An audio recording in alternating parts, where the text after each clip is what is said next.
The day my stepmother sold my father's house, she smiled while signing the papers. I still remember her red nails chasing against the wooden table like she had already won. "You should be thanking me," she said without even looking at me. This place was falling apart. I stood in the corner of the lawyer's office with my hands shaking so hard I had to hide them inside my pockets. My father had only been dead for 3 weeks, and she was already selling the only home he ever loved, the only home I ever knew. The buyer, some rich developer in a gray suit, slid the contract forward.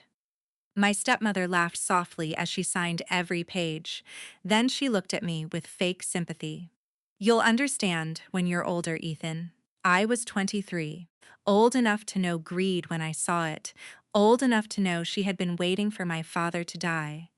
What she didn't know, what none of them knew, was that my father had one last secret, and her signature on that contract was the beginning of her destruction. My father built that house himself, every wall, every window, every floorboard. When I was little, he used to carry me on his shoulders while he painted the ceilings. He'd smile and say, "One day, son, this place will protect you after I'm gone." Back then, I thought he was just talking about memories. I didn't know he meant it literally. After my mother died, my father married Sandra. At first, she acted kind, too kind. She bought me gifts, cooked giant dinners, called me sweetheart in front of people. But when nobody was watching, she looked at me like I was a stain she couldn't wash out. Everything changed after her son moved in, Tyler, 19 years old, spoiled, lazy, cruel in that smiling kind of way. The type of person who'd break your arm and somehow convince everyone it was your fault. Sandra worshipped him. My father ignored it because he was tired. He worked too much, trusted too easily. And Sandra knew exactly how to use that. Over the years, she slowly poisoned the house, arguments, manipulation, lies whispered behind closed doors, until one day, my father and I barely spoke anymore. That was exactly what she wanted. Then my father got sick, cancer fast. Brutal. I watched the strongest man I knew disappear, inch by inch, while Sandra pretended to cry in hospital hallways. But sometimes I caught her smiling when doctors mentioned final stages. That smile still haunts me. 2 days before he died, my father asked to see me alone. He looked weak, tiny. Nothing like the man who built houses with his bare hands. He handed me a small brass key. "Don't let her take everything," he whispered. I frowned. "What are you talking about?" "There's something in the workshop." Then Sandra walked in before he could finish. And 3 days later, my father was dead. The funeral felt fake. Sandra wore black sunglasses and cried loud enough for everyone to hear. Tyler hugged people like he'd lost a hero. Meanwhile, I stood beside the coffin wondering why my father looked more peaceful dead than he ever did alive. After the funeral, Sandra changed immediately. The sweet voice disappeared, the mask slipped. "You should probably start looking for apartments," she told me while pouring wine into a crystal glass. "This house will be sold soon." I stared at her. "You're selling Dad's house?" "Our house," she corrected coldly. Tyler smirked from the couch. "Relax, Ethan, you'll survive." That night, I finally remembered the brass key. The workshop sat behind the house near the old oak trees. My father never let anyone touch it. Sandra hated that building, said it smelled like oil and dust. Inside, everything looked frozen in time, his tools, his jackets, his old radio. I stood there breathing in the scent of sawdust and motor oil, trying not to break apart. Then I found the locked cabinet. The brass key fit perfectly. Inside was a stack of documents and a videotape. My hands trembled as I read the first page, and suddenly, everything changed. The house didn't belong to Sandra, not legally, not even partially. My father had transferred ownership years earlier, to me. He threw a trust, irrevocable, untouchable. Sandra had no idea. I almost laughed, not because it was funny. Because after weeks of grief, For the first time, Abby could finally hear my father's voice again. "Protect yourself, son." The videotape explained everything. My father sat in his workshop speaking directly to the camera. "If you're watching this, Sandra probably thinks she won." I froze. His face looked tired, but his eyes were sharp. "I made mistakes, Ethan. I ignored things I shouldn't have ignored. But I saw who Sandra really was a long time ago." My chest tightened. "The house legally belongs to you. It has for 7 years. Sandra can live there, but she can never sell it, never borrow against it, never touch ownership." I felt my heartbeat pounding harder. Then my father leaned closer to the camera. "And if she ever tries, make sure she regrets it." I watched the tape 3 times. By sunrise, I already knew what I was going to do. Nothing, at least not yet, because revenge is strongest when people destroy themselves first. Sandra listed the house immediately. 5-bedroom property, historic land, prime development location. Within 2 weeks, she found a buyer, $900,000. She celebrated before the sale even closed. Tyler bought a new sports car he couldn't afford. Sandra ordered designer furniture for her future condo. They acted rich before the money even arrived, and I stayed quiet. That confused them more than anger would have. One night, Sandra cornered me in the kitchen. "You're taking this surprisingly well." I shrugged. "What choice do I have?" She smiled. "Exactly what I wanted." The closing day arrived. Sandra wore white, like she was marrying money itself. I sat silently at the far end of the office while lawyers finalized paperwork. Then came the final signature. The moment she officially sold a house she didn't own, the lawyer looked satisfied. The buyer shook hands. Sandra smiled like a queen, and then the door opened. A tall, older man stepped inside holding a leather folder. Everyone turned. "Sorry, I'm late," he said calmly. Sandra frowned. "Who are you?" The man looked directly at her. "My name is Harold Bennett. I'm Ethan's trustee."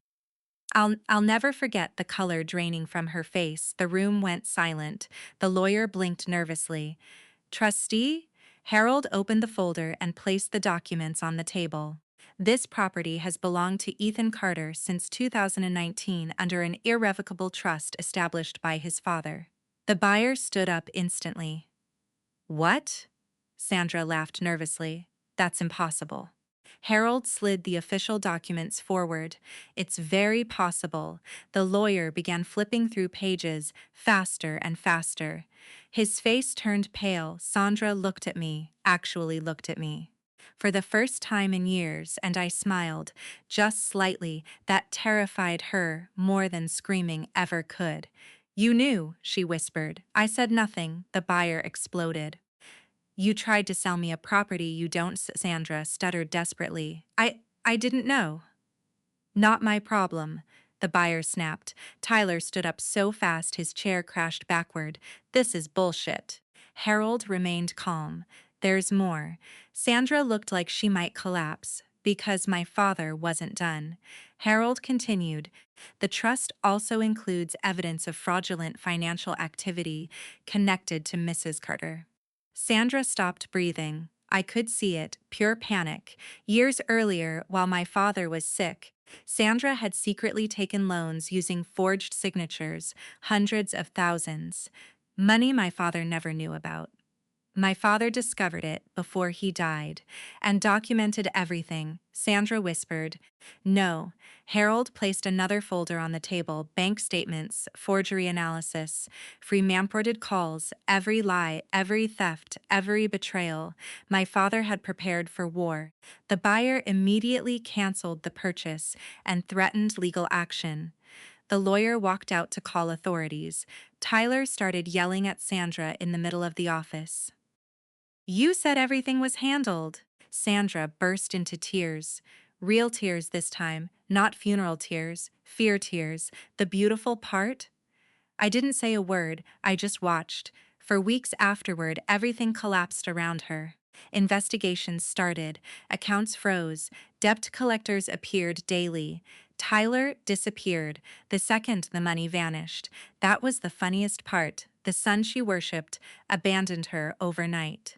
I heard he moved in with some girl 3 cities away. Sandra called me constantly after that, at first angry, then desperate, then pathetic. One voicemail said, "Please, Ethan, we're family." Family, funny word. Especially from someone who spent years trying to erase me. I ignored every call. Then one evening, months later, I found her sitting outside the house. Rain poured around her. She looked older, smaller, broken. When she saw me, she stood slowly. "I made mistakes," she whispered. I stared at her silently. "You already won," she said. "What more do you want?"